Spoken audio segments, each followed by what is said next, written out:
Hello,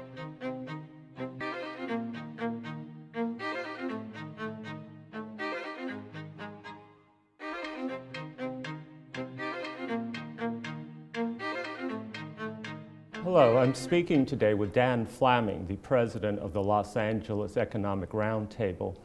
The first thing I wanted to ask you, Dan, is it seems that Los Angeles is experiencing some sort of economic resurgence. There seems to be a pulse beat there, and then there is a recovery afoot.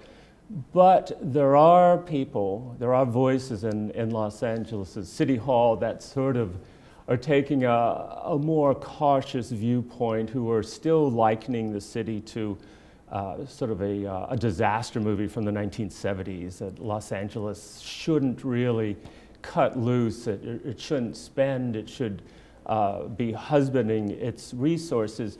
How valid is that opinion? Are we still sort of on the brink of doom? Well, I think taken as a whole, the city's economy is strong. We have, we're a city and a region with a great deal of wealth. And so overall, we have economic strength. There is a fundamental issue in the equity of distribution of this wealth, and particularly for the working poor. And I think there's also fundamentally a regional challenge of confidence, that we can come of age as a region and that we can grapple with some of these problems rather than simply trying to stand aside and let them solve themselves. I just wanted to move towards the issue of raising the living wage, which the Roundtable has discussed and analyzed.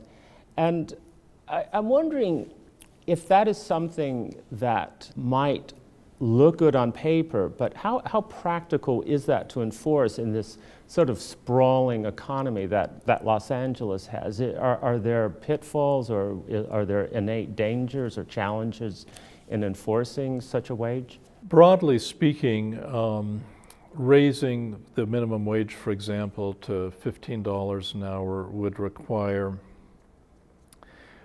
reallocating just 4% of the revenue that comes to businesses in Los Angeles. So transferring 4% of industry revenue would lift 811,000 people into a living wage. So and broadly speaking, it would be a stimulus for the economy, for these workers to get this additional pay. The pitfalls are one, to implement it in manageable increments, and two, to peg it to the cost of living so the battle doesn't have to be fought again and again.